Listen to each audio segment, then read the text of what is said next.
Blog Talk Radio.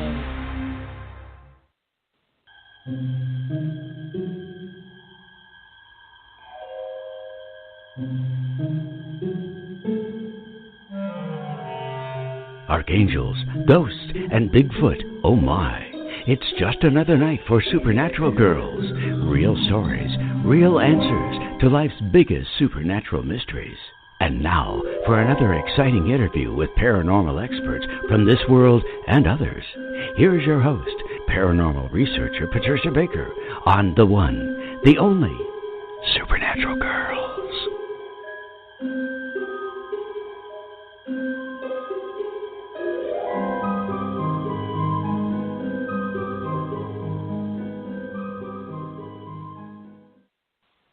Welcome, everyone, to another exciting episode of Supernatural Girls Radio. I'm your host, Patricia Baker, and I am here with my co-host from Tucson, Patricia Kirkman. PK, how you doing tonight? I'm all bundled up, which is very nice and warm.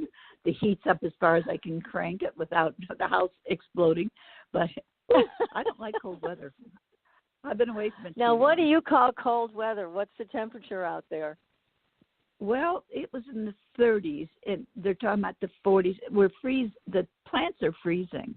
They cover up your hoses, cover up your plants. And I'm sorry, but it's too cold. If they're going to die, they're going to die. I just can't get out there. That's terrible. Well, yes. We've had some very frigid temperatures here in New England, but we expect it. It's that time of year. And now I hear it's going to rain tonight, and tomorrow it'll be up in the 50s. It is just extreme. And again, this is what we both predicted. Everywhere. Yes, extreme weather. We saw it coming. Yep. I'm looking for it to turn around and be kinder to us. I know. My story I hope so. Yeah. It's only good if you want to join the Polar Bear Club. That's right. Well, those temperatures for Tucson, those are pretty chilly. So I would imagine people aren't too happy. Yeah, that's cold. For us, definitely. It's like I said, it's normal. But for you guys, it's not. So people are getting ready for the Gem and Mineral Show coming up. And so this is throwing a curve into a lot of people's ideas and plans because so much of it's on the intense and such as that. So it's going to be a little cool for some people. It will I'm be. glad I hope they have their mug I'm not shopping this year. I know, really. You can stay inside. Funny. I pulled mine out of the closet. When I lived back in the snow back in Maryland, I had these real thick crepe soles with a fur-lined inside. I pulled them out of the closet today because my feet have been that cold. I can't get warm. Oh, gosh, isn't it? You freeze. No, that's it. You're done. Yeah, you're right. You're right. That's how you get sick, too. So I'm glad you found your little fuzzy slippers. And I am, too. Oh, it looks a little weird me. when you walk down the street and some people are wearing shorts, but they're coming from back east, so for them, this doesn't seem so bad. That's right. I know. It's so funny. It's all relative. Well, now tell us, what's going on with the numbers? What's happening? Well, this is a universal 9-day, so it's a wrapping up of ending of some things. But I thought I would talk about something different tonight. You know, we're now in the time of Aquarius, but everything has its own color in its own thing. Thinking about the fact, from now until towards the end of February, the colors that people are going to be drawn towards or want to wear, even though they may not be an Aquarian, they're going to find they're drawn more to these colors. So people are going to look for fashions that are different, things that are really colorful, even geometric patterns and all kinds of lines and squiggles. And the pant legs are more of a flare, or they're the very tight up short. So you're taking a look at all the styles. Right now, they seem to be very artsy, very creative, all kinds of color. But if you notice, watch what people are wearing, you're going to see wild jewelry, wild colors, and it's just going to make people feel like they want to really go to the masses of things that are different. How interesting. So just it's going to be interesting. Just watch what people are wearing. Pay attention to what you see them wearing on TV right now. In fact, I watched the morning shows, and I have to laugh at some of the styles, and I thought, wow, I thought those were out of style, but they're back. They're back. So, oh no, I yeah, never right. liked those flare pants. Oh, geez. Geometric designs on me, this doesn't work. It does not compute. Not my style. I'll have to stay with my one color, So boring. Well, but that's how but it's the going wild to be. jewelry is going to get everybody. Of course, the Gem and Mineral Show being on, there's going to be plenty of that to see. But it's interesting to see, if you've noticed, instead of the long beads that we've been wearing these last few years or chains, all of a sudden it's creeping up. We're getting chokers again. Oh, my goodness. Well, yeah, it's going to be interesting to watch, that's for sure. And there's so much going on. If you're watching our skies, there was a blood moon eclipse. We saw that. Right. And, of course, so many more UFO sightings that are being reported all over the world. And it's interesting. It's interesting to see, how anybody could say they don't exist is just beyond me at this point. I can't even talk to people who think that way because it doesn't even make sense. So, yes, they're here. Who are they? What do they want? Who knows? Yeah. But they're here. Everybody wants to play the game that let's pretend, because that way they don't think they're going to look foolish because they really don't believe it. But the masses that do believe it and do know it are just kind of sitting back going, okay, wait till it hits them right in the forehead. Then the surprise is going to be like, well, I really knew it all along. Yeah, sure. We know the truth. That is not the case.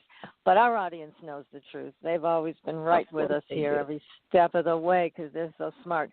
So we also have some interesting paranormal news we're going to get to. But first, I just want to remind everybody to visit PatriciaKirkland.com and schedule your numerology reading or talk to Patricia about a numerology class. And also contact me for soul realignments.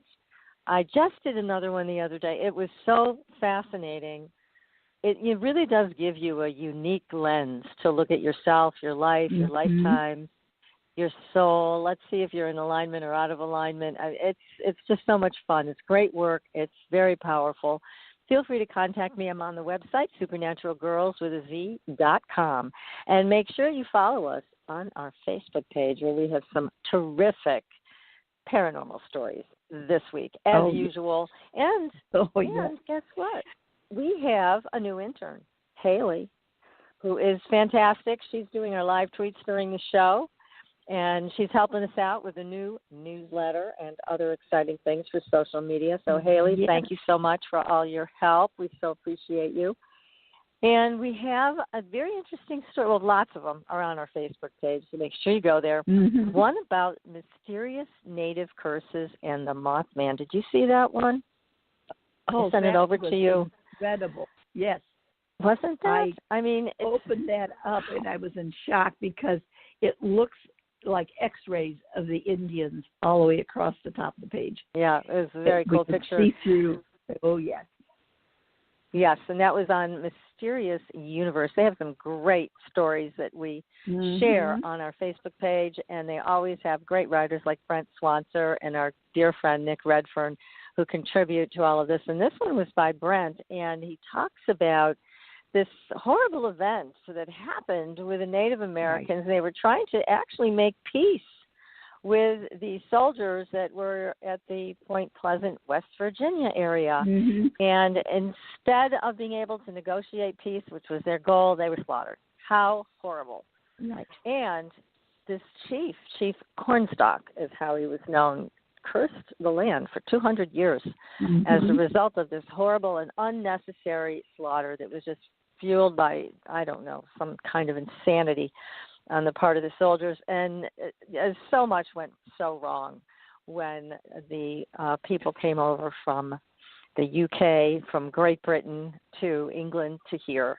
And so anyhow, after that, there were some very odd occurrences. There were some very big disasters in the area. And then they said after 200 years, it started to go away, which is interesting. But in the story, one of the things that they're questioning is if this curse had anything to do with the appearance of Mothman.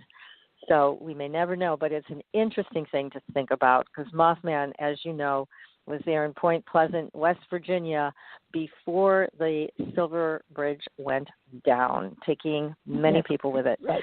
Mm-hmm. So look at all the deaths that took place during that 200 years. I mean, it's just incredible. It's been 320 people were killed and burned as prisoners. I mean, it's just, when you look at the amount of people that were lost during that 200-year period, that was one curse and a half.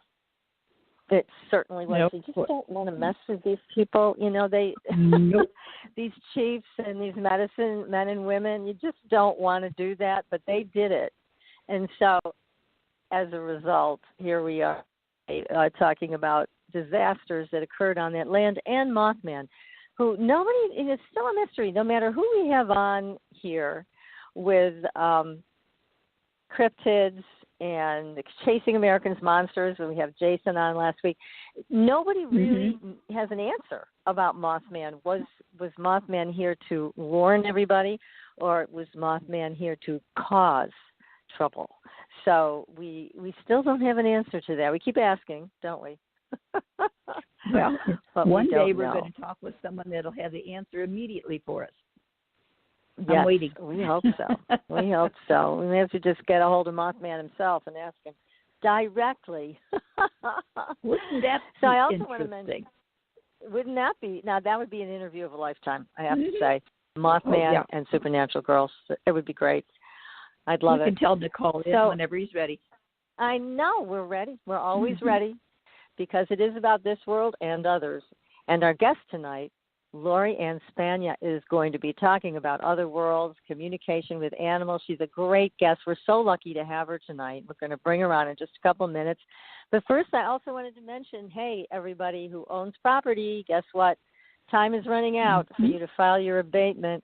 You must get Attorney Patricia Quintilian's book, Are You Getting Screwed on Your Property Taxes?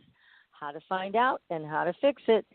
This is your last chance because, as many of you know, at the end of January, which is coming up soon, you're going to hit the last day that you can file an abatement. And if you don't, and they've made a mistake on your record card, or they're charging you too much for something you don't have, which has happened, then you're done. So the rules are pretty strict. The timelines and the deadlines are very strict for property owners, not so much on the other side, but for property owners, they're very strict. So make sure you get Attorney Quintilian's book, Are You Getting Screwed on Your Property Taxes? How to Find Out and How to Fix It. It's available on Amazon.com. Buy one for you, buy one for your friend.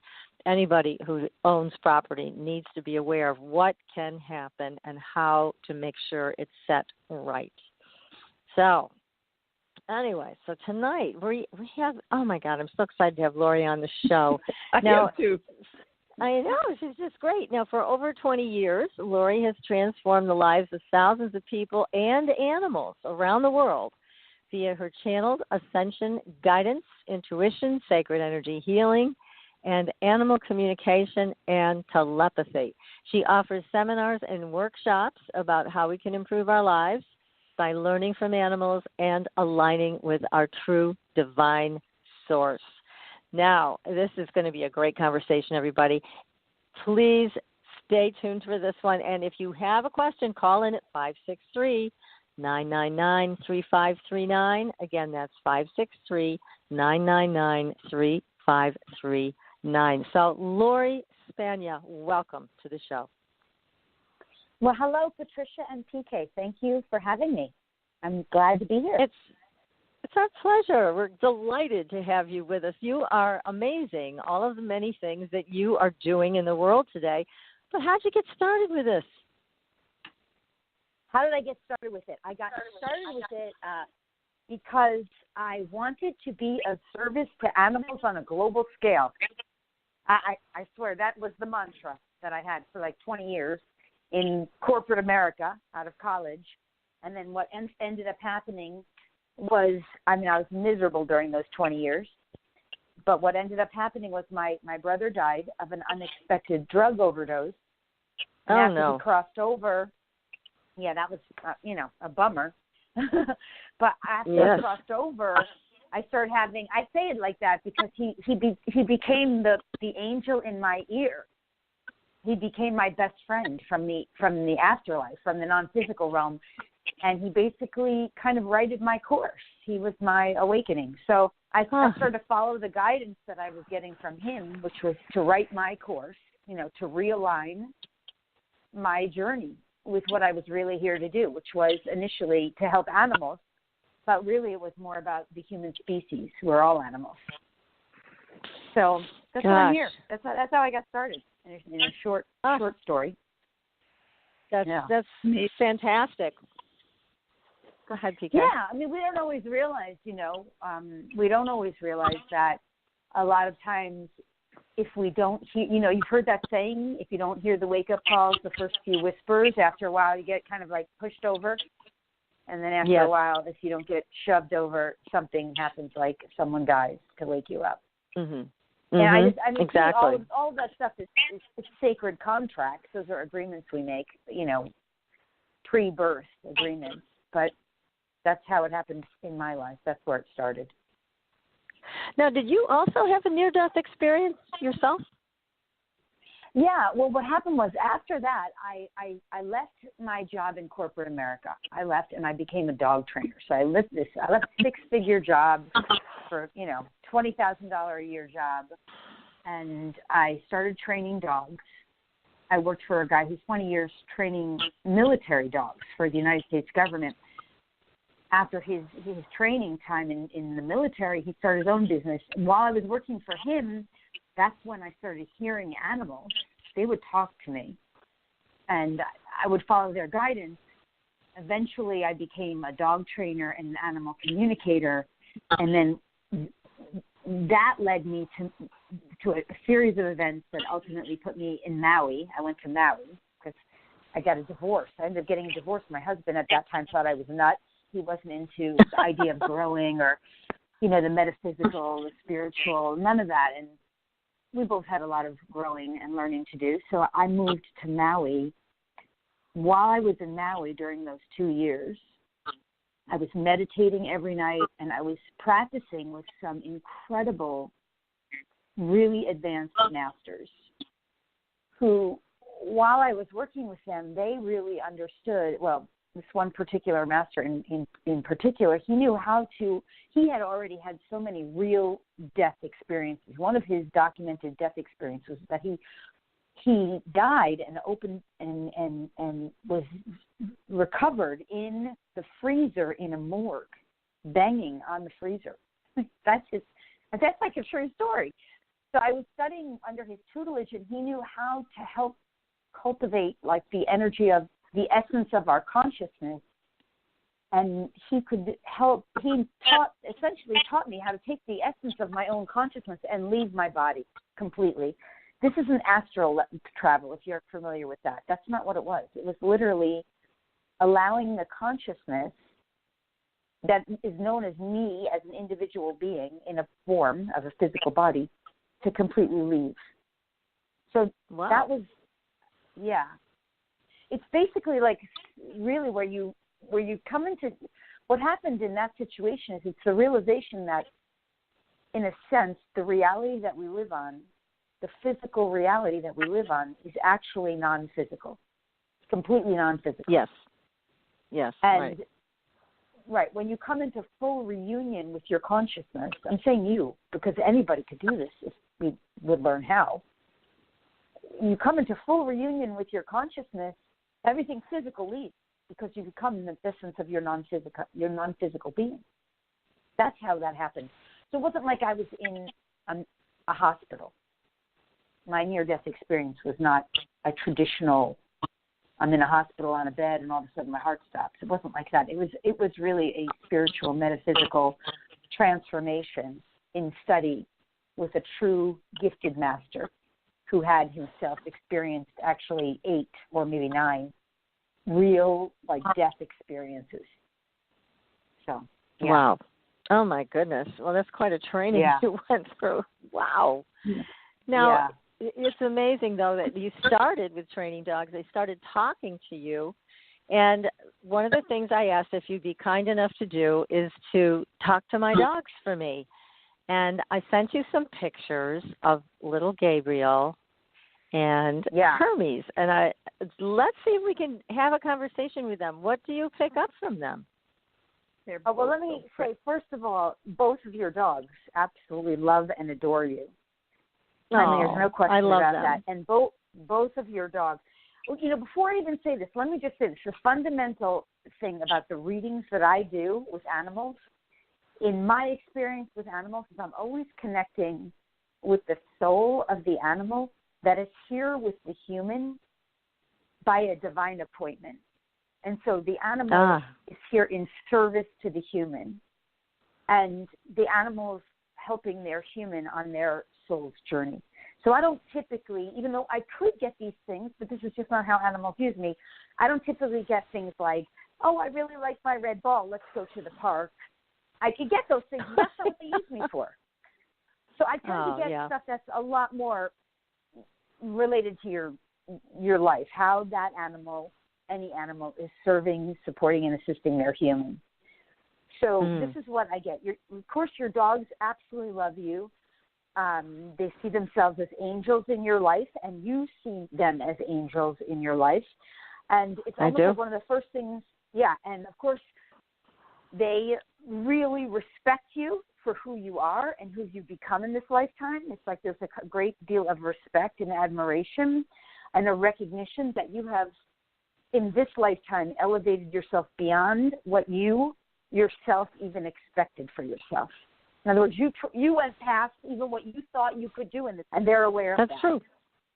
Wow. Yeah. But here, there's a couple other really big things here that come in. Number one, there's the whole pointing out of, like, it's almost like both of your dogs show me what I see with them is like these sprinkles of gold dust everywhere. I ask, what does that mean to you? Why am I getting this image of these sprinkles of gold dust from both of you?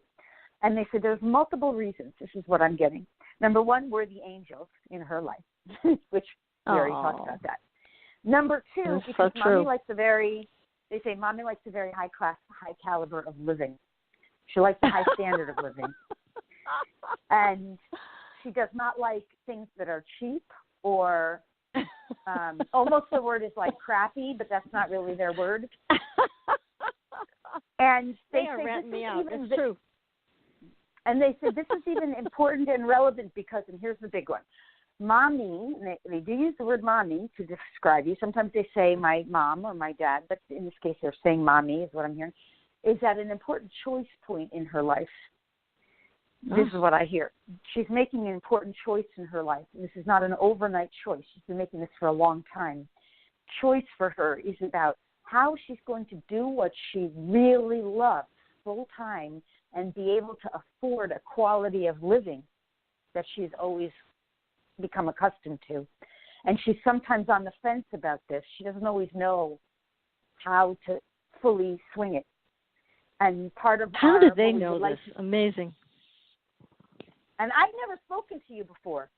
Nor we've never spoken. Never spoken Nor did before. I do. Right. But what they're saying is that part of what Mommy has to do is learn a kind of trust for herself to know that this is already laid out for her. This is part of her journey, but it's already going to be taken care of in a way that she, at this now moment, in a sense, can't quite figure it out. How interesting. But they know it. Right. They do. Now, it's fascinating that they have defined things the way they have. That's hilarious. And yes, I love them with all my heart. I would do anything for them. Oh, yeah, okay. I totally get that. There's one other piece too, and it's just that it has something to do with traveling, like international travel. Either that you really love and enjoy that, and you've done a lot of it, or else there's a lot more of it to come, because I haven't quite gotten past or future from them on this, but it's just showing up, and that somehow a lot's going to come through international travel. Someone you meet, people you meet, connect with, connections, and crossroads that are coming. Does this make sense? Yes, it does. In a very unusual way, it does. Yes, very interesting. What about this? Yeah. Now, when you talk to them, when you talk to dogs or cats or horses or whomever in general, and especially with my guys, they're a little older now, and I was wondering how they're feeling physically.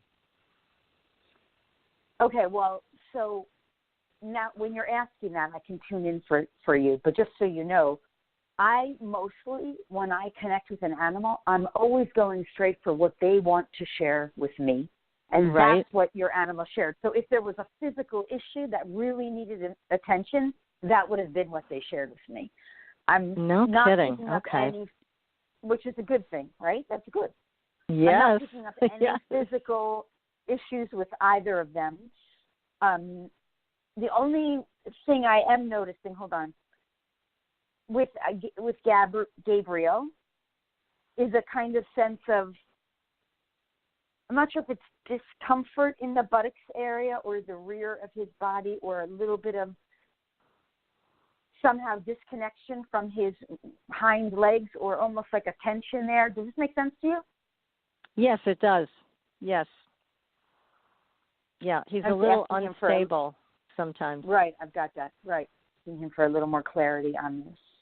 And it's not, okay, first of all, we just moved some energy, which is really good. Actually, we just did some clearing on something. But it's not, for him, discomforting, but he's aware of the imbalance. And the imbalance,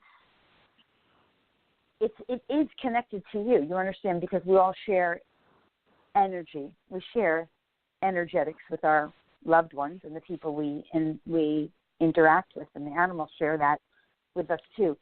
So it's almost like this instability or this uncertainty, especially as it shows up in the rear of the body, it is linked to the part of you that's holding on to the past, and that's not entirely certain and steady about the future. So it's interesting how these symptoms can show up in our dogs. And so clearing anything that we clear within our own emotional body and mental body makes a difference for our animals' health. So that's a good thing to know. Absolutely. Because, you see, that's one of the key primary missions of our animals. The animals, all animals on planet Earth have three primary missions, one of which is to be the healer to the humans they live with. And even if they're not an animal who lives with a human, they still are acting as a healer to the area of Earth that they live on, or to the environment where they live. So, like, for example, whales and dolphins are healers of the waters. Yeah.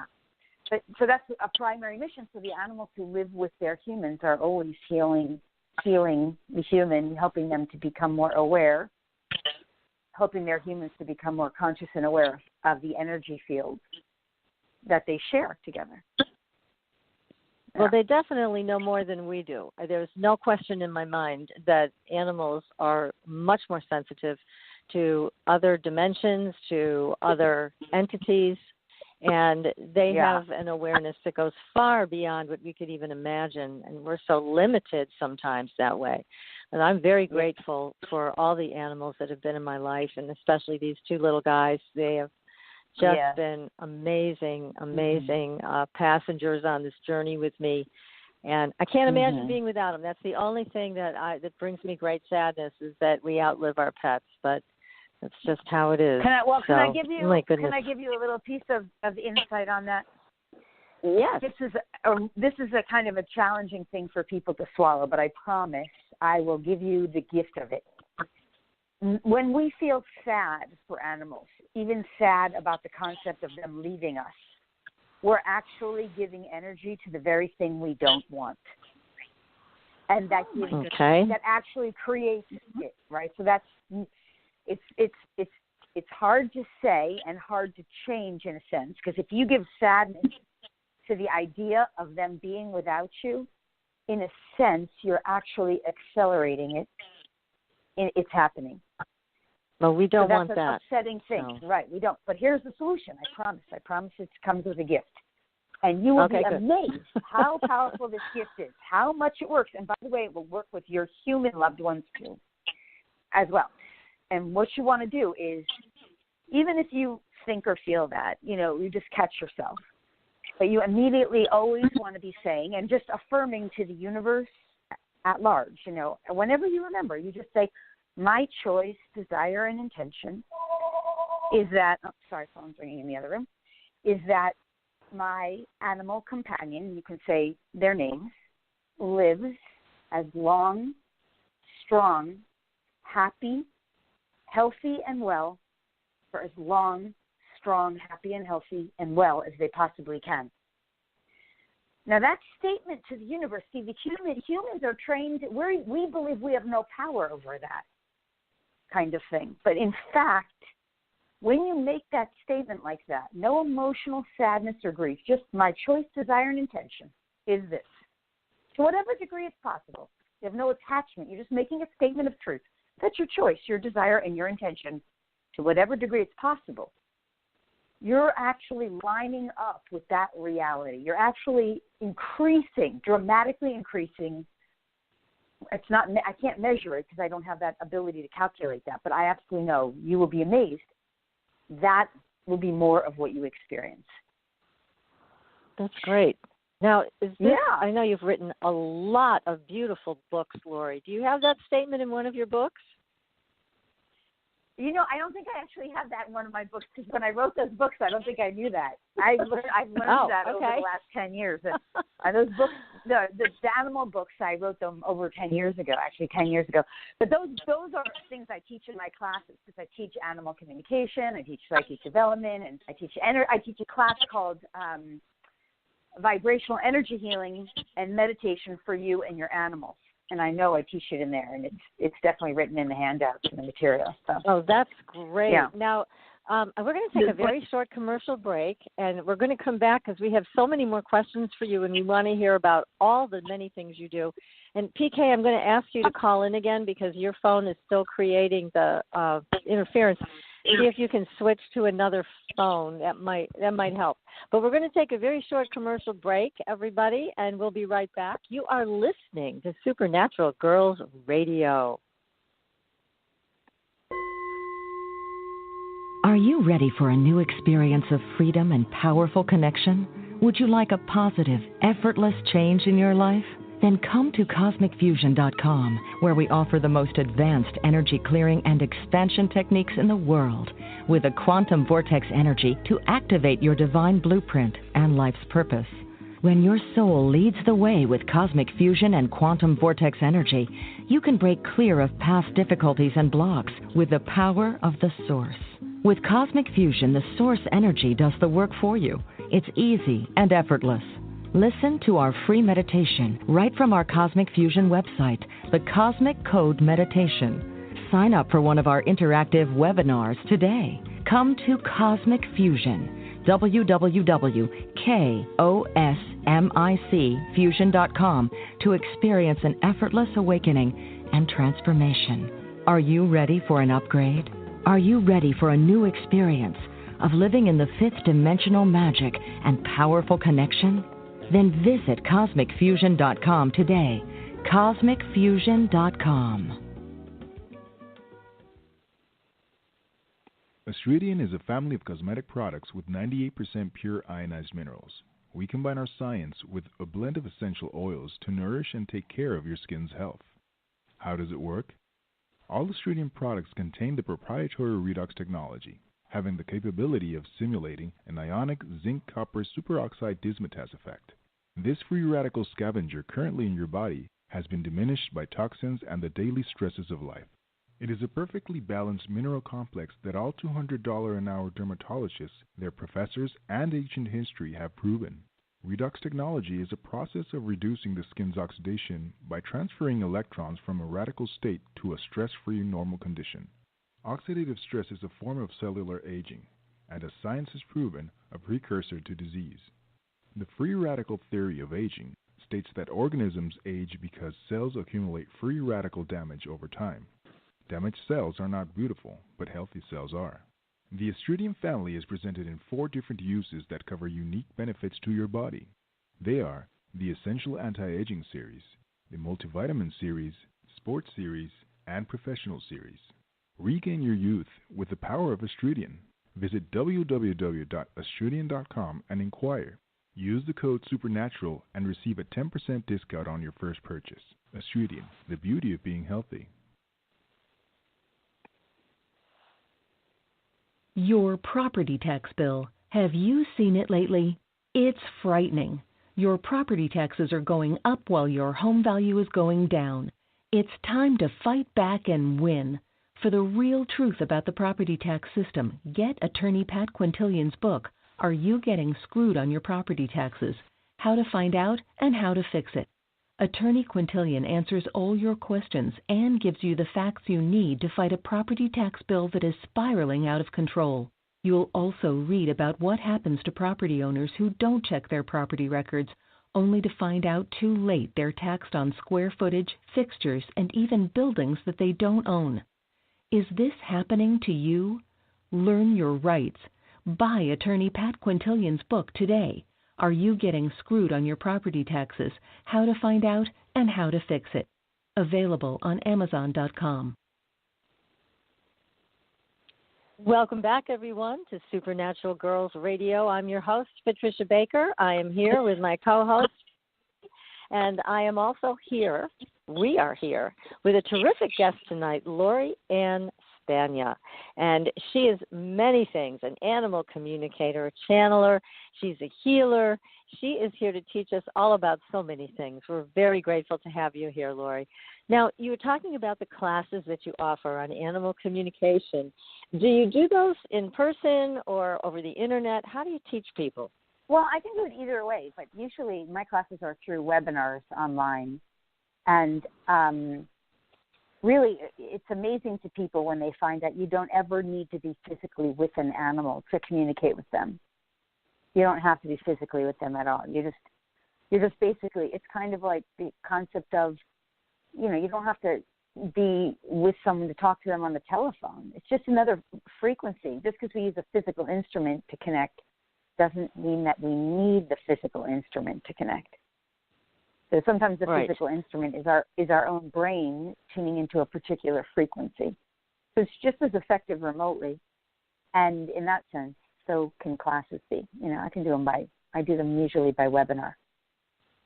That's great, because I know people around the country who are always looking to study this. So I can send them to your website. Now, give us your website just so everybody has it. Yeah, well, actually, you know what people will love? They go over to the website. They'll get a free class on learning animal communication. It's like an intro class. So it's Lori Spagna.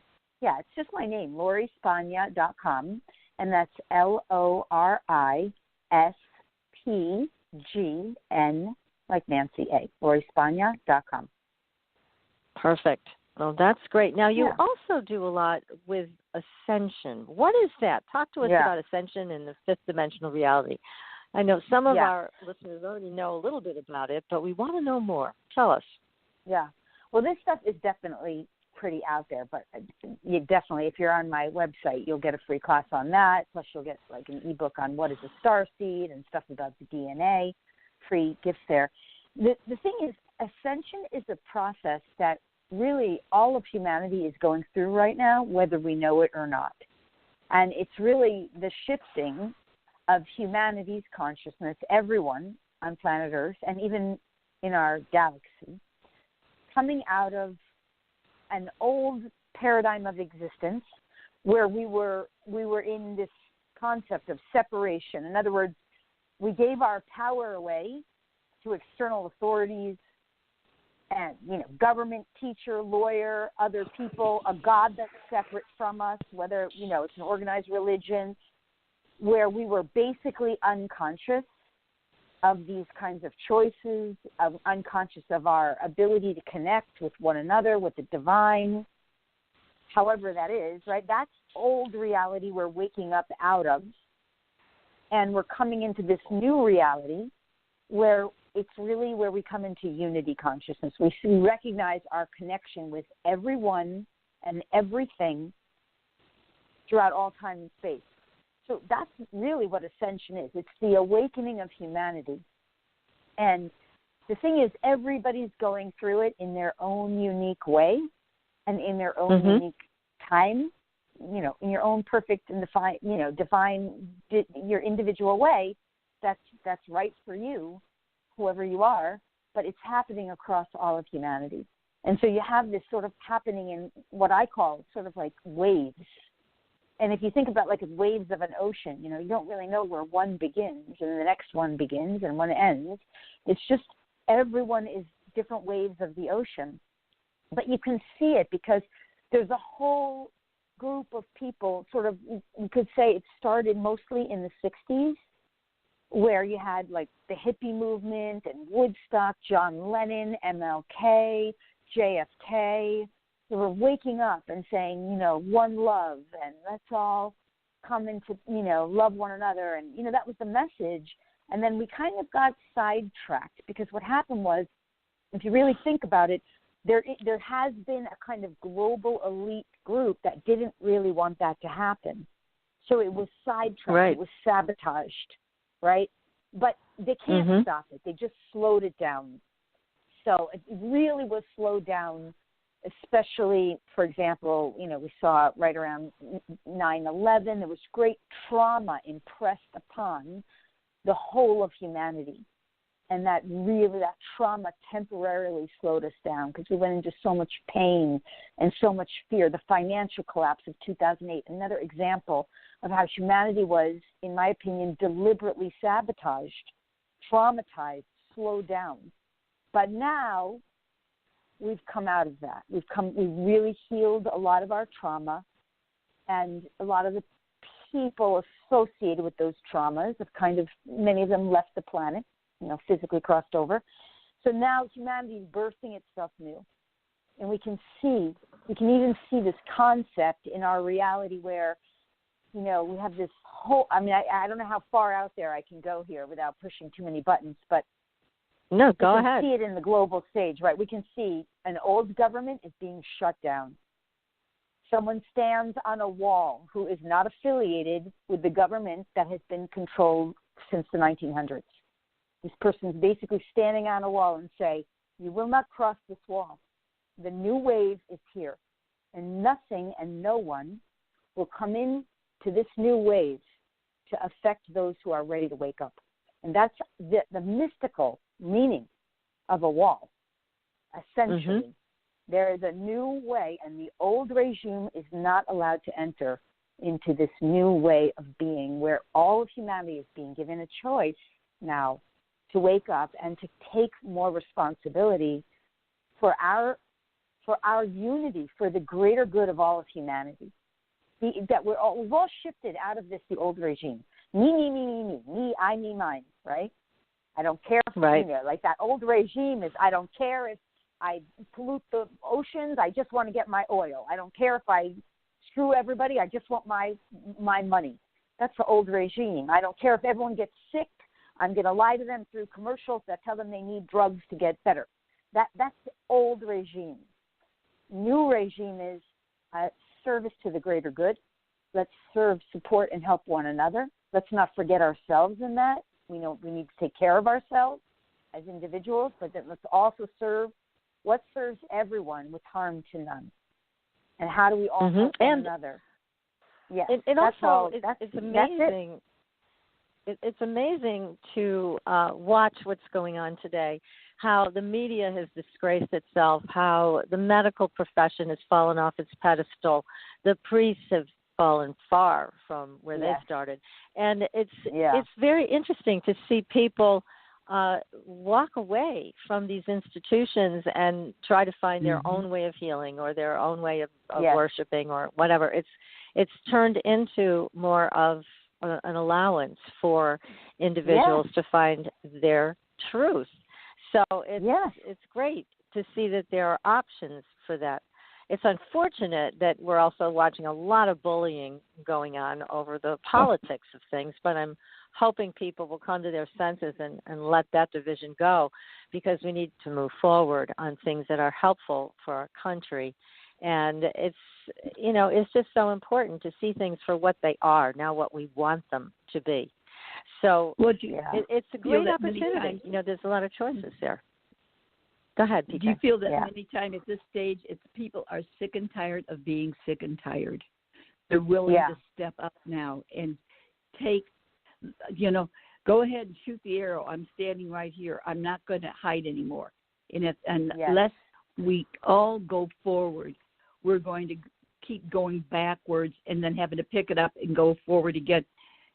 It's too close to our being able to make that big hurdle now and make it better, finally. Yeah. Well, I think people are reclaiming our power because what happened in like 2011, the years prior to 2011, humanity saw such great devastation and darkness that we became squashed under it. And we started to feel so disempowered. I mean, this is how you give your power away, little by little by little over time, until you're walking through an airport and you're getting basically strip searched and you have to give up all your possessions. That's an example of just, and I mean, if you just liken that in a similar way to even like a Nazi Germany, you basically are being strip searched and you have to give away all your possessions and you can't cross through borderlines. So, I mean, we'll work through these things. People don't see how we recreate our past until we somehow resolve it.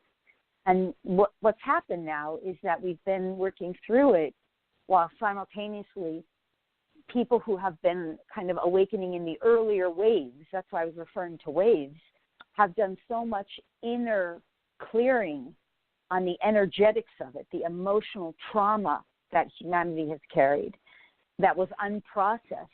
And through this kind of clearing and healing, this is what I call the business of Lightworkers. We're working through it on the energetic level so that now it's basically helping the whole of humanity to really be able to move forward and not feel so squashed and disempowered. Yeah. Which is great. Now, do you give classes on this in terms of how to use this fifth dimensional energy to move beyond some of the trauma of the past? Well, what I do is on a regular basis, a monthly basis, I do energy sacred government circles where we are the sacred government. We work with the divine source to create the future for humanity. And to basically, I'm going to use the word control, but not in the same way, because it's more like we understand we are the government for the future by working with the divine.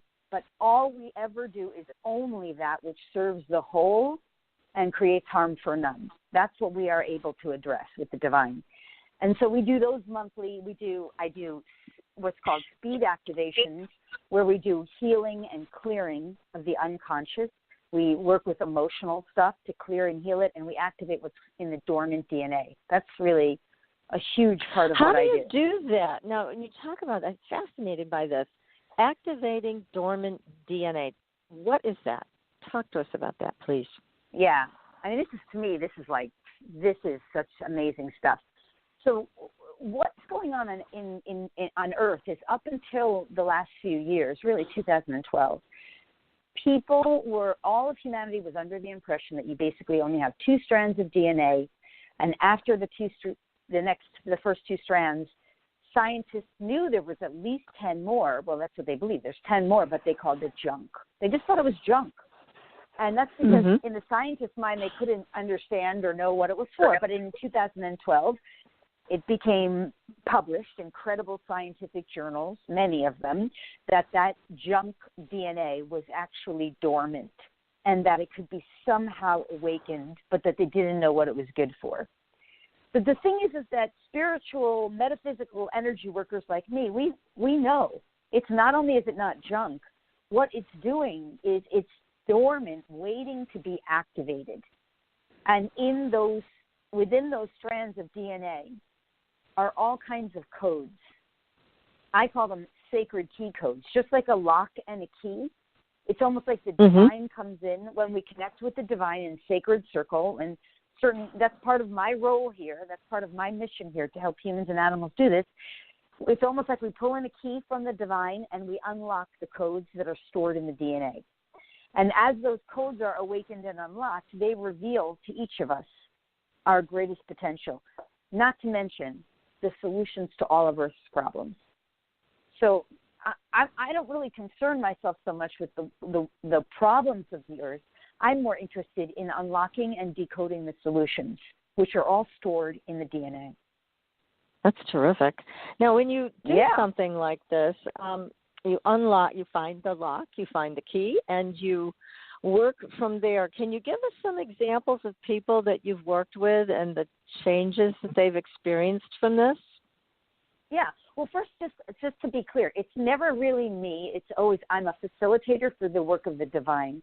But because we do have a universal law here that's based on free will, I basically get the direction and the guidance and translate it for humans and animals so that they can give their consent. And then the divine does the work, although I am absolutely a facilitator, coordinator, etc. And understand it's not just source itself, although that is absolutely my main go-to. It's like this original source of consciousness. You may call it God, you may call it another name, but it is the original source of creation. That's what I'm working with, the clearest, purest source I can access. But we have incredible beings come in. We have ascended masters, Jesus, Mother Mary, Kuan Yin.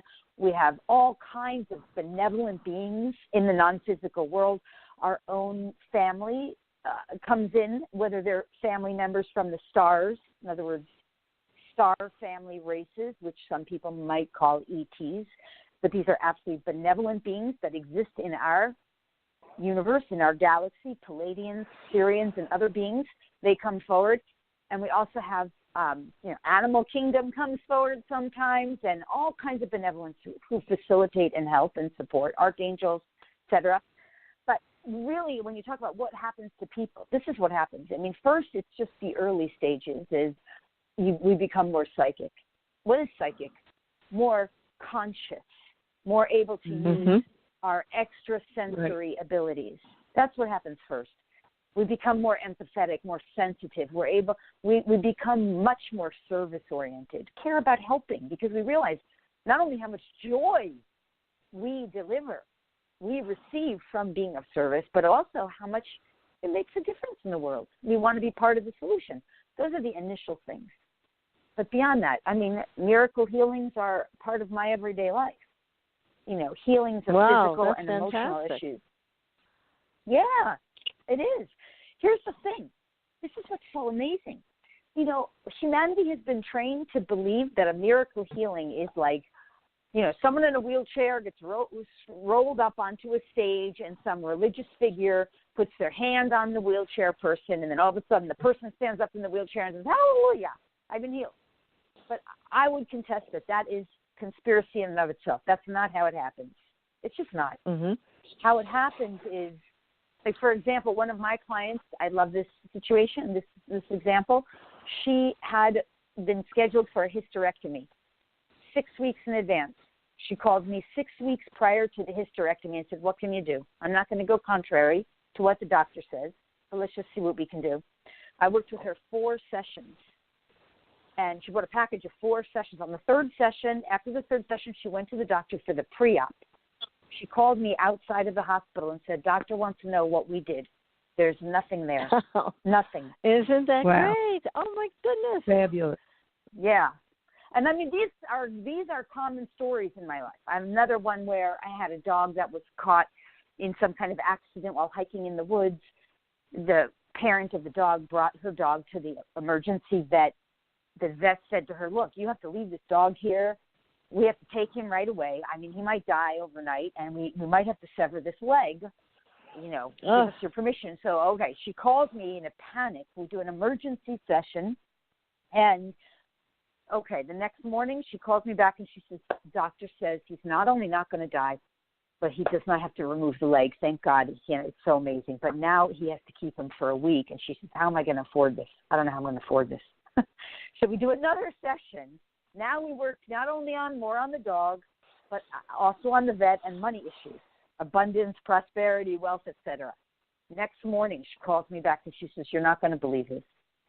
Not only is the dog all better, almost fully healed and recovered, but the vet cannot understand how he could heal that fast. So the vet wants to keep the dog for a week, but because he doesn't have to keep him anymore, he's going to give me it all for free. Just so he can observe the dog. How wonderful. That is great. Yes. Oh, what many miracles. Oh, I love it. Yeah. And then, see, when we all have this in us, there's not a person who doesn't have these capabilities. It's just we have to unlock it and awaken it from within us. It's inside of us, waiting dormant until we're really ready. Because it's up to us to decide, all right, I really do want to harness my gifts. I really do want to use them for good. You can't access them if you're not going to use them for good. You have to be able to really be willing to be of service. Good point. That's part of what awakens them from within us. You have to be aligned with true willingness to be of service, and you have to have great compassion is the gene in the DNA that gives access to the other DNA. So you have to have great compassion. Wow. Yeah. If you don't have that, you're not going any further. Yeah, that's for sure. Yeah, I mean, this is what's happening. That's what part of the part of why we had so much horrible stuff happen.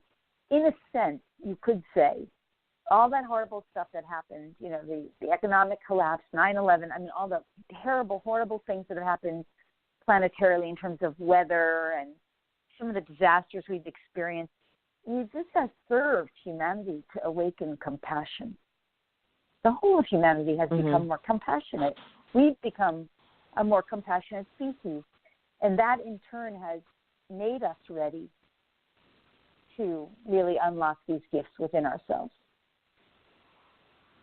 Now, you've written a number of books on manifestation, and I know that's a big question in a lot of people's minds and our audience as well, who want to know, what's your take on that? How do you work with people? I mean, you helped create a magnificent miracle for this lady with her dog. It was a miracle on so many levels. How do you help people who are just very blocked when it comes to manifesting enough money to live or the job that they want? What do you do for them? Well, the first thing is manifestation. The reason why manifestation is so important is that once you have the basic tools of how to manifest with consciousness and consciously create your reality on purpose, you know, with a deliberate intent, that means you can actually change the whole of humanity for the better. You can be participating. So this is why manifestation on a basic level is so important. And of course, initially when you start playing with manifesting, it's like, yeah, I want a new car, I want a new job, I want a new love affair. And really, that's just like baby stuff from my perspective. Like I want a planet that loves one another and lives in peace, and everyone is healthy, and everyone is having all their dreams fulfilled, right? But you can't have that really in a sense until you understand the basics of manifesting. So manifestation is simply a process that we go through. In a sense, we learn how to consciously create our reality. The blocks that we might have or we might perceive that we have, all of that is just unconscious programming. So, for example, everyone has a computer. Like if your computer has a virus on that computer, and you don't know about it, but you don't really understand why your Word or your Excel is so slow, and then you bring it in and someone's like, oh, let's just clean out this virus off your computer, then all of a sudden you open up Word or Excel and boom, it's fast as everything, right? It's working so much better for you. Right. Those are the blocks we have. Our blocks are just things in our unconscious mind. So, you know, a person goes through life thinking, well, I'm just poor and I have no money and I can't make any money, or I'm broke. They don't know what's in their unconscious that's making that, but it's always something in the unconscious that they're just not conscious of, because sorry, go ahead. Yeah, I agree. I absolutely agree with you, and I think that we all have these bad software programs that can run in the background without our knowledge, and they can just recreate the same bad scenario over and over and over again. But how do you help somebody get rid of it? It sounds easy, well, that's but the whole I don't know if it is. Well, it's easy for me because that's what I do, right? When we're on mission, when we're on purpose, whatever it is, it's easy for us, right? When you're doing numbers, PK, it's easy for you because you're on purpose, right? That's right. The thing is, what I do is I'm there with the person or an animal or both, and I'm just asking, I'm through my connection with Source and guidance and their team and my team, we're asking, what is it going to take to bring this person into alignment with the highest truth of Source? So if we're talking about money as an example, or if it's health, whatever it is, the truth of Source is that it's an infinite supply, infinite abundance, infinite wealth, infinite prosperity, infinite consciousness, infinite availability. And to whatever degree we are in some form of limitation or lack, money, health, love, whatever it is, that limitation is what needs to be addressed, in the unconscious. So I'm going to Source and the team that we work with in the non-physical realm, and I'm asking, what is it that's somehow interfering with this alignment? And what is it that we need to identify so that we can clear and resolve it? And what gifts can Source consciousness provide to them? And the gifts are always some kind of expanded consciousness, some kind of learning, some kind of wisdom, some kind of new belief system, perhaps, some kind of new knowing.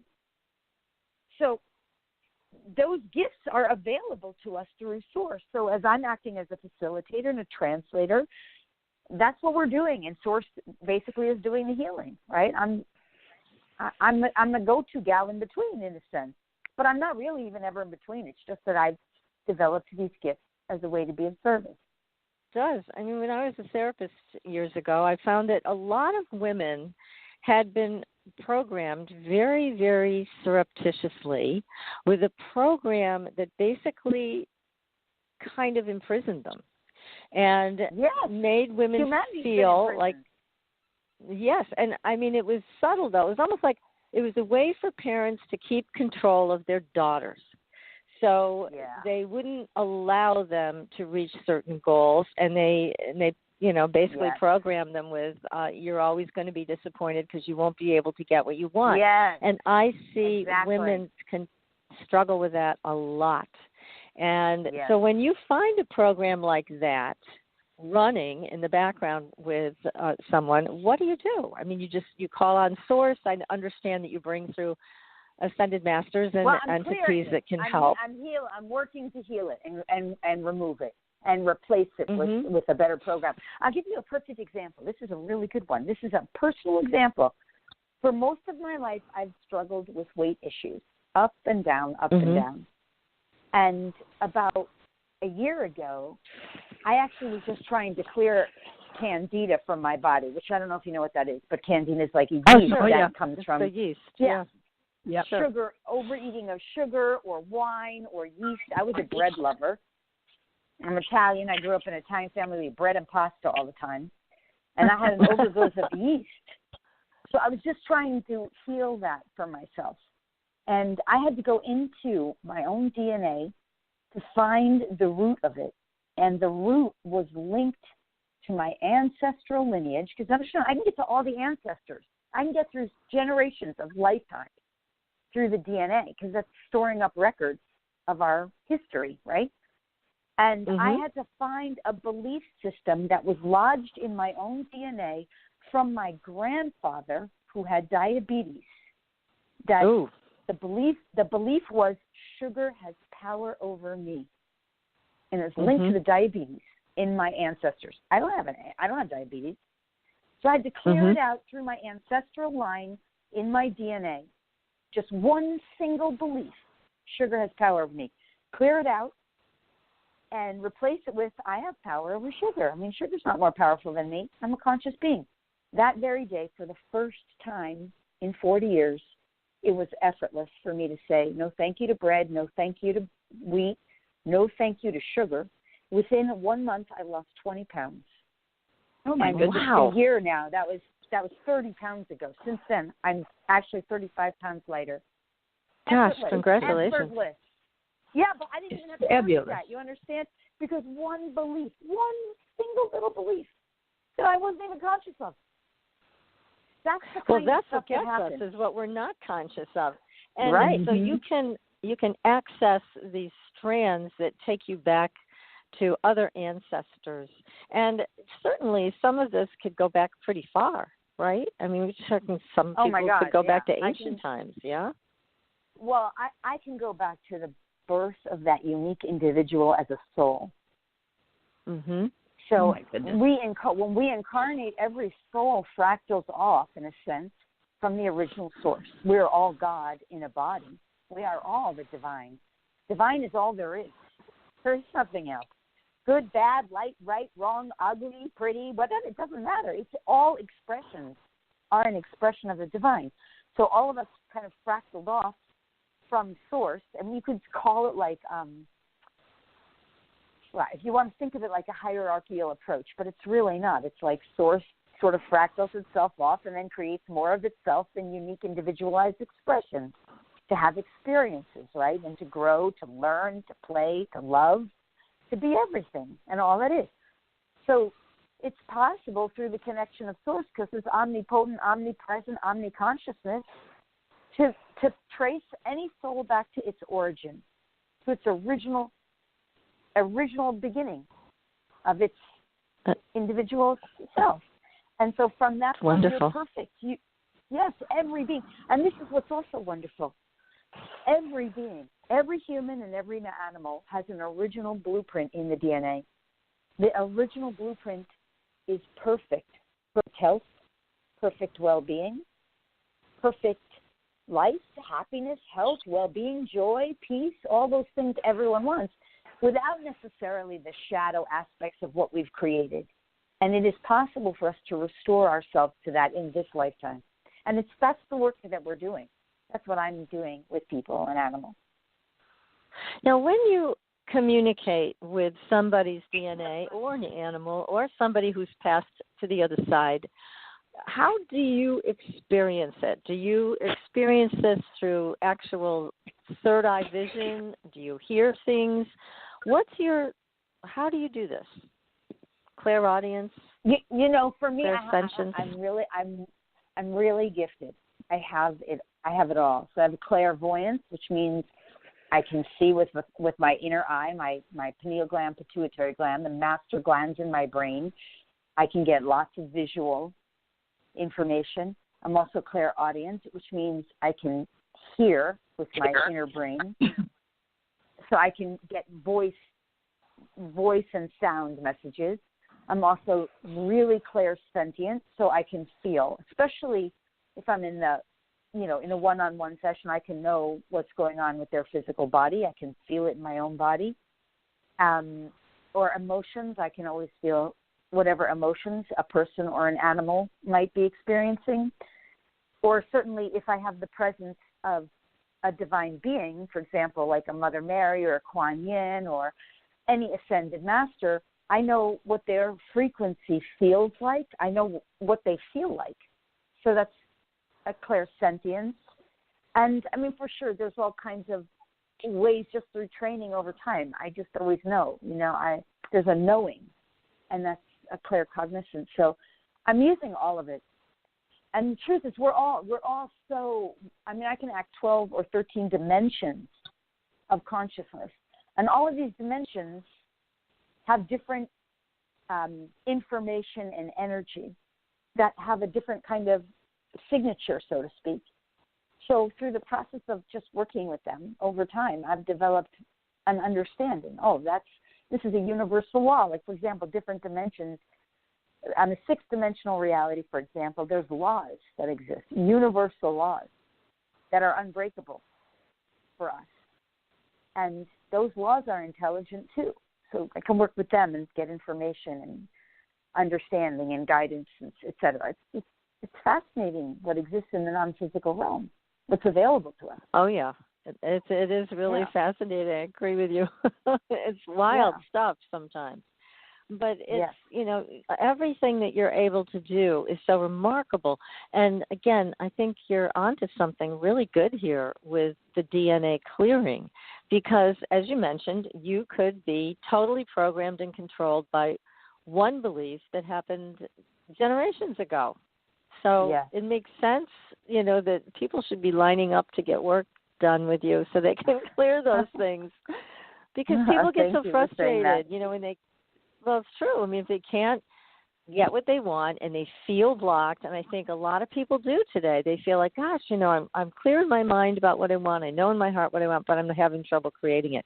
And it could be one of these ancestral things that it's still in place, or it could be something else. So that's where you come in to help find it and get rid of it once and for all. So once you get rid of this stuff, it doesn't come back? It's gone for good? No, because you replace it with higher knowing.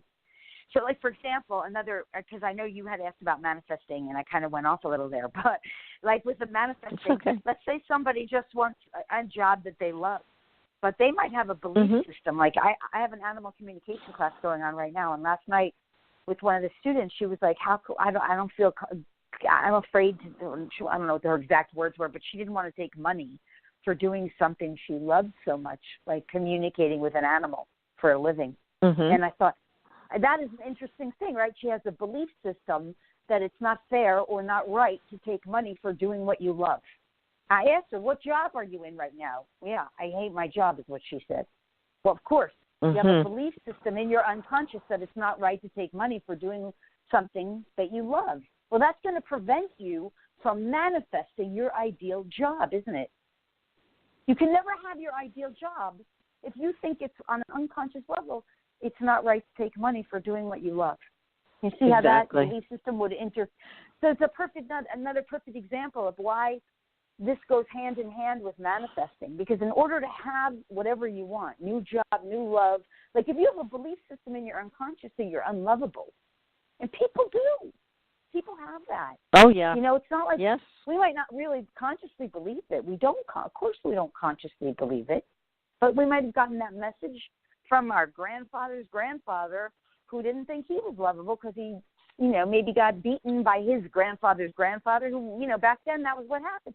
And it gets stored in a record in your DNA. Then you can't manifest pure love or true love in this lifetime because it's blocking you. Right? Right. But the basics of manifesting are easy. You basically intend, you envision it in your mind, you say a kind of prayer, you request it, you give gratitude for it, you say thank you, it's on its way to me now. And then you offer it up and you trust. And through trusting and knowing that that's how it works, you just let it be. But we don't do that. We're not trained to do that. Well, why aren't we trained to do that? We don't know. We just haven't learned yet. That's not something we learn in the schooling system. Oh, that's for sure. Right. It's considered out there, woo-woo stuff, and until you try it and really do it with an open mind, you don't even know. And then if you try it and fail at it, you assume it's not real, but maybe it is just something in the unconscious mind. That's the whole thing. Well, programming of all of us is pretty intense. And as they say, up until the age of 7, everything that you're taught just goes in as supreme law. And a lot of that's very bad imprinting. So to have a technique like what you offer and be able to clear for people, I think is wonderful because a lot of times, you're in it, you don't see it. And so having somebody take a look with you and for you, it's just so valuable what you're doing. Yeah. I think so too. I absolutely love it. A huge part of what I do is I just work with groups of people and their animals, and we're working in groups to really, because there's so much of this stuff that everyone carries, and we can clear stuff for the whole group all at once, and we can clear it through all our lineage. So a really good example of one is what I call divide and conquer. Divide and conquer is a program running on the unconscious. And if you think about divide and conquer, it goes back through bloodlines, teams, separation. You see it in politics, Democrats, Republicans. That's divide and conquer. Anytime, to me against you, anytime two people are having a fight, like even in your family, there's a divide and conquer program running. So it's hard to have peaceful relationships in all areas of your life if you've got divide and conquer program. It's unconscious. People don't even know it exists. Right. Yeah. It can be cleared very easily. And when you clear it through your bloodline, all your ancestors benefit. The whole of humanity benefits. I love doing this work. I love it so much. I can't tell you. I get in a group. We start doing it. It's just, and everybody by the end is just blissed out, so happy because we've just come so much more fully, full into alignment. Right. Exactly. Now, doesn't that sound great, PK? Maybe you can get some help with your back with Lori. You'll have to talk to her after this show. Yes, she's had that we for could do a some. while. If we have time, we could do some on the show if you want. I don't know when the breaks are, how much time, but I can tell you that. Go ahead. Go ahead, Dad. I want to hear about clearing? Well, I can tell you this. When there's back issues from an unconscious perspective are always linked to one of two things or both. They're somehow linked. Number one is a feeling that you have to put your needs behind you and put other people in front of you, or someone else or something else becomes more important than your own needs somehow. So you're somehow serving sometimes. Does this make sense to you, PK? It certainly does. Yeah. I mean, a lot of people carry that, right? So, So somewhere on an unconscious level, there's this belief like, oh, when is it going to be my turn? Or, oh, I'll just put my needs behind me right now. I've got to take care of this person first. I got to take care of them first. Oh, I'll do it later kind of thing. You know, that kind of way of operating, so to speak. That's one thing. The other thing that has to do a lot of times with back problems is I'm not getting the support I need. Someone's not supporting me. And that makes can sense. really, also contribute. And there's one other piece that's also sometimes involved with the back, because the back is behind us. So sometimes it's also linked into things from our past. And if it's based on stuff from the past, it means we still haven't fully released it, right? And so the healing, if there's a healing to do with this, it's going to address, at least that's where we would start with those kinds of issues. Because once they're cleared out, and you understand, these kinds of beliefs, they're not just lodged in the brain. It's like you don't just have a belief in your brain. The brain is just a tool that kind of processes beliefs and belief systems. But the belief systems are energetically anchored in the consciousness of the being. They're lodged in your mental and emotional bodies, which are energetic. It's like you can't point to an emotional body in the physical world. No, it's not emotional. It's not a physical body. It's an emotional body, and yet it's part of the totality of who you are. No doctor can locate that, not really. So we have to locate it on all, what we call all levels and layers. A mental field, because if it's something that's in the unconscious, it's a belief or belief system or a program, that's the mental field, but it's resonating in the emotional field, how you feel, either consciously or unconsciously or both. It has to be addressed there. And then it's manifesting on the physical form in the physical body. That's why you're feeling it physically, because your body's like a tool of communication. It's saying, hey, you haven't paid attention to this in the emotional. You haven't paid enough attention to your own beliefs. You're putting this behind you in this case. So I'm going to communicate to you that this must be addressed. The body is communicating to you to be addressed. That's, as a healer, we're just going through all those levels. And, of course, on a spiritual level, what's waiting for you is some expanded consciousness, which is going to be something along the lines of like, I deserve to take some time for myself. I'm worthy and deserving of putting myself forward, like putting myself first. I'm a valuable person. I'm getting all the support I need. There are people around me that support me. It's going to be things like that. But these have to get replaced into the totality, so that becomes your new truth. And then the body says, okay, you got it. Great. Now I can not have to have the pain anymore. Because the body says, yeah, you got the message now. I don't have to hold this space for you to get it. Make sense? Yes, it does. It's a lot. I know it's a lot of information there, but it's that's the stuff. But it's great information.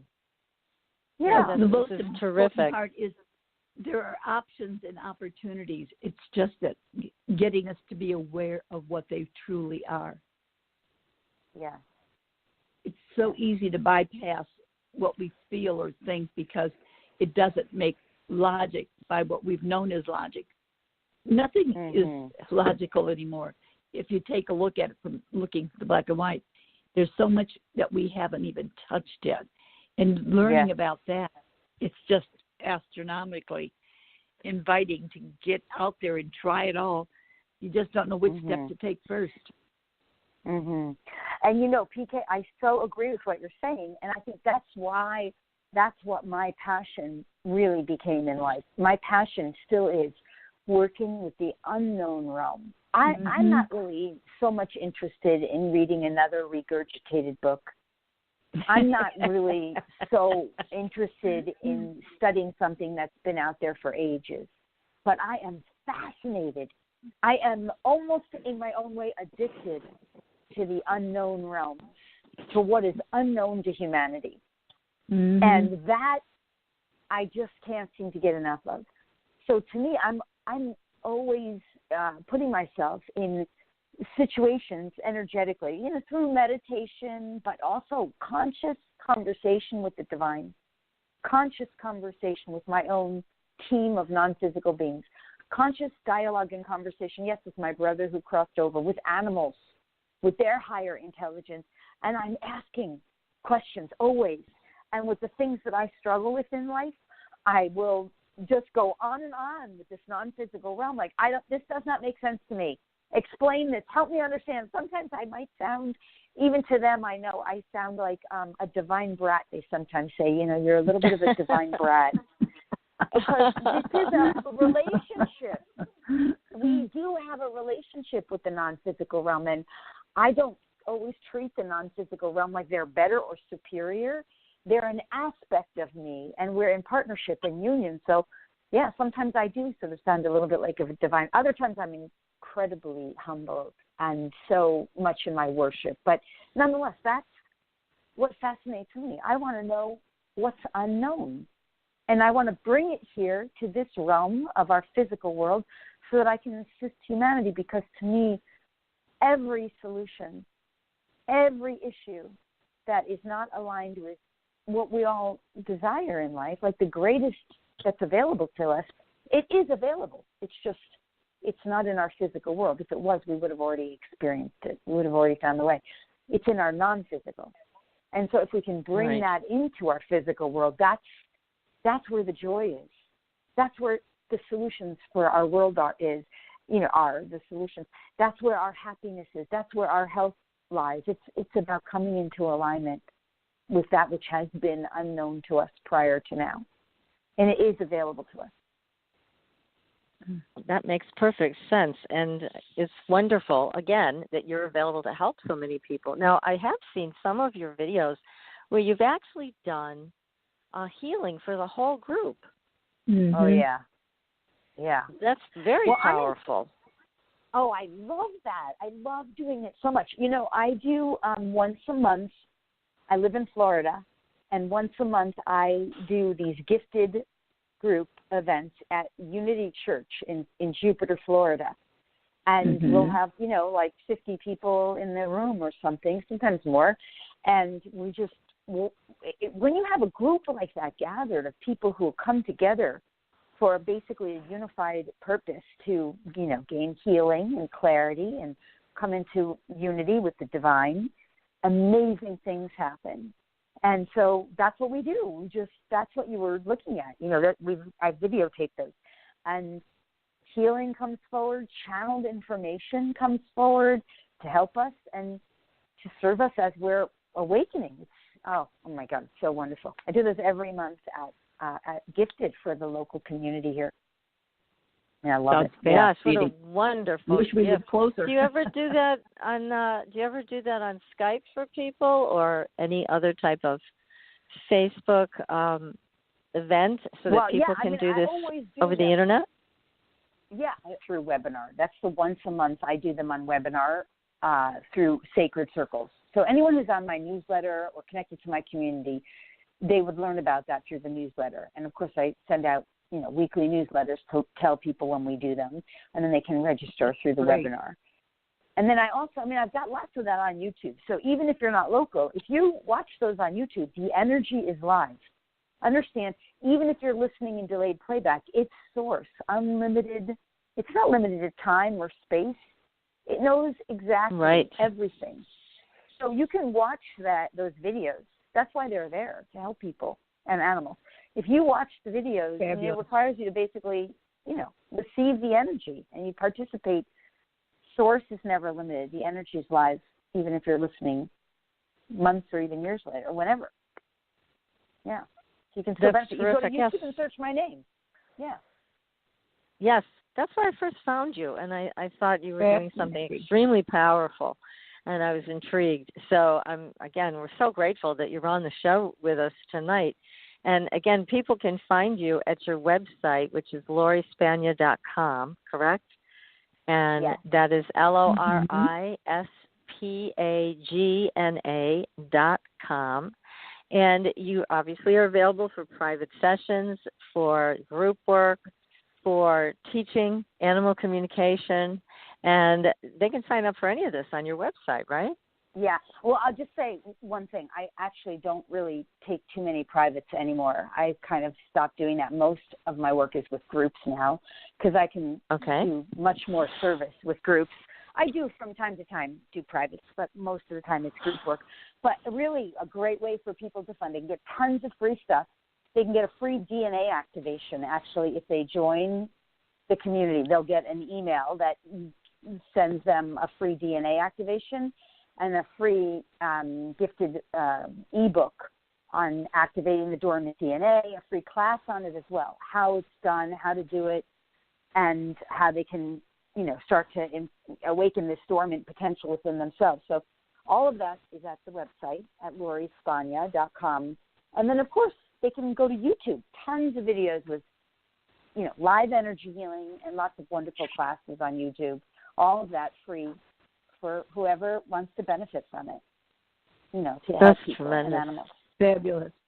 Lori, this is off key of what we've been talking about tonight, but you had mentioned in one of your sessions about star people. Years ago, somebody told me that those that were star people, there would always be a marking in the palm of their hands. Is that true? Well, there's always a marking. I have a marking. I'm a star person. So I have a marking. Mine is on my leg. People could be anywhere on their body. It's not necessarily in the palm of their hand, although maybe a palm analyst, which I'm not a palm analyst, but I have many friends who are, they may say there's a marking there. In that case, I don't know because I'm not a palm analyst. But I absolutely know that if you're I'm a star seed, what I call a braided star seed.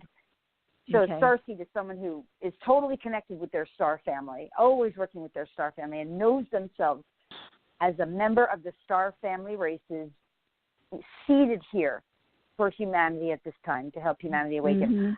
We all have star markings. It's also in our astrological charts, which most of us will be able, most of us have done our astrological charts and we can find it. Right. It's also very often in the numbers, which you might find interesting. Yes, I do. And the reason I asked was because years ago when someone was doing my palm, that's what they told me. And they showed me where it was. And how you hear things and life goes on and you don't think about it. And going and researching some of your work that you have out there, I went, oh, my goodness, I wonder. We do forget. And unfortunately, there's so much out there for us we need to remember. Yes, we do. Well, Lori, thank you so much. Oh, you guys, thank you so much. It's been so much fun. I've so enjoyed our conversation and our time together. Oh, what a delight for us. Absolutely. We're going to have you back. Thrilled.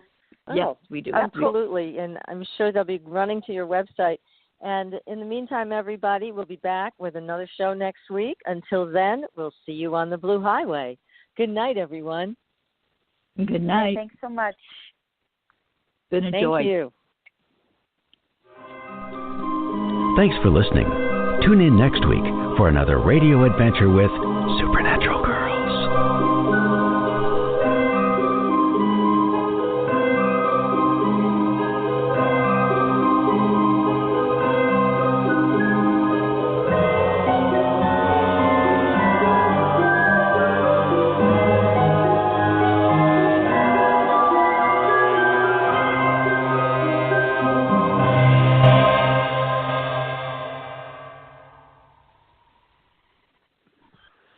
Hey, that was a great show.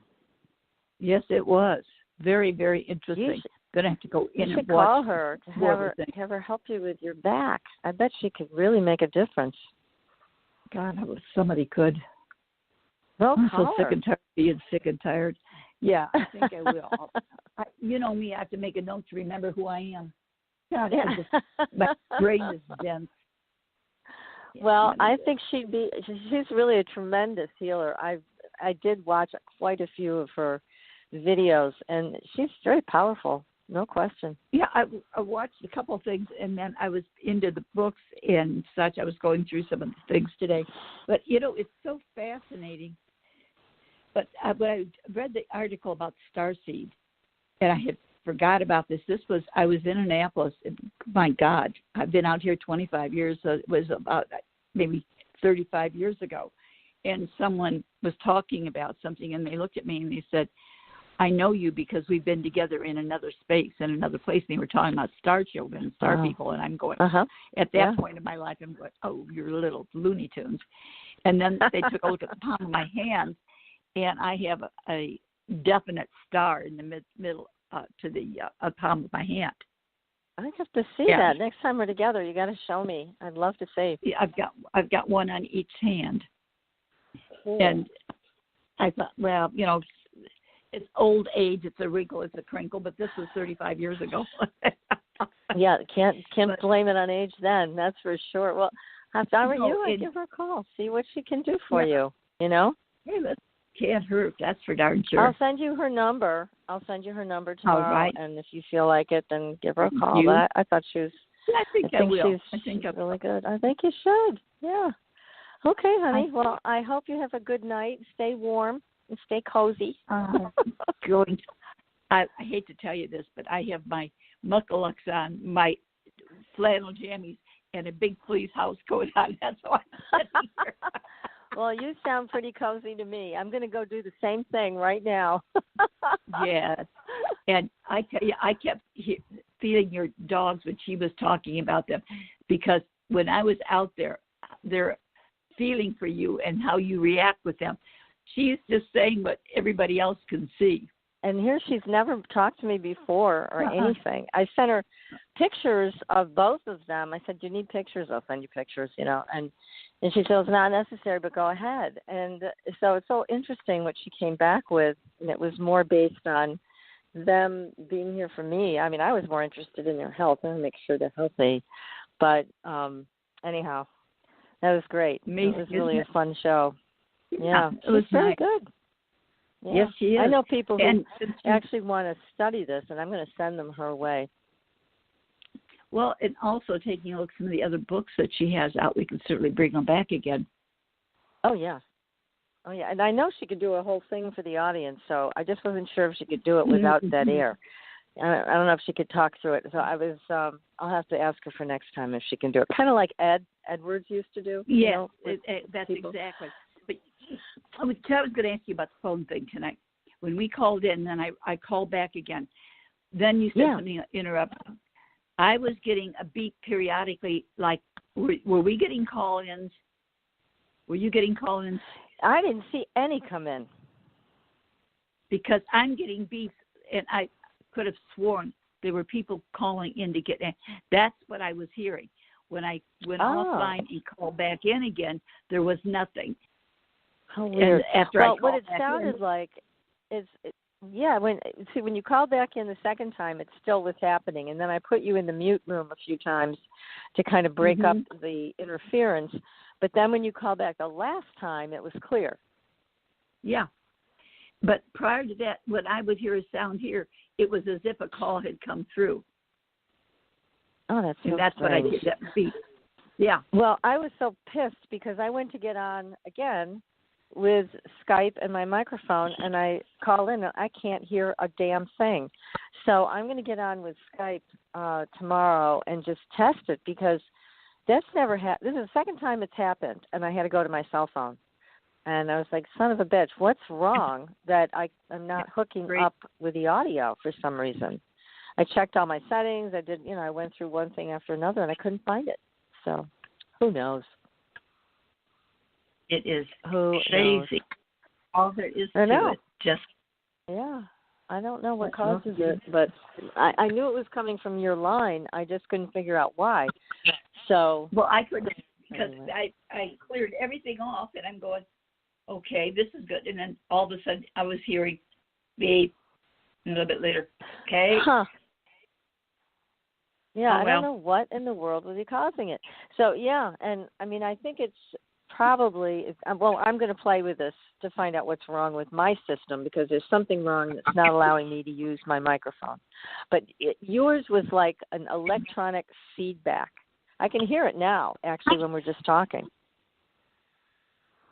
I'll be darned. See, and I can't hear anything. So, yeah, see, we could hear it, but you couldn't, and it was coming from your line because when I put you in the mute room, it stopped. So that's how I knew it was you. But I don't know why it's happening. I'm going to have to call Amy and find out if she knows anything with that. But hopefully we'll be able to use our microphones next time. That makes a big difference. That would be so nice. Yeah. Did you ever get your Skype fixed? Yes, he was here. He's late. Everything's late, but it doesn't do any good when I can't use it. I know. Well, let me figure out. I'm going to call Amy tomorrow. And did you try to get on through Skype, or did you just use your phone? I tried earlier to get on through Skype. There was some static going on, and because it's so cold here, it's unusual. Wires get screwed up. It's like when it's a real severe rain. So I thought, well, I'm not going to fool around with it because I didn't want to make the show bad. So I just went straight to my phone. All right. Well, I'm going to call Amy tomorrow and see if she has any ideas on why this might be happening. And I'll try to call Kim on Skype and see if I can hear him and he can hear me. Okay. Then I'll know it's the board. If I can get through to him and he can hear me, then there's something wrong with the board. So, all right. Well, look, we'll have a good night. Stay warm, honey. I'm going to give it a shot. I can't believe you're going to call Kim. Yeah, on Skype. Not tonight. I'm going to go watch Project Blue Book. I've been waiting for that since yesterday, so that's my thing I'm going to do now. In my jammies with my heating pad. Okay. I'll talk to you tomorrow. Take care. Good night, dear. Bye-bye. Good night.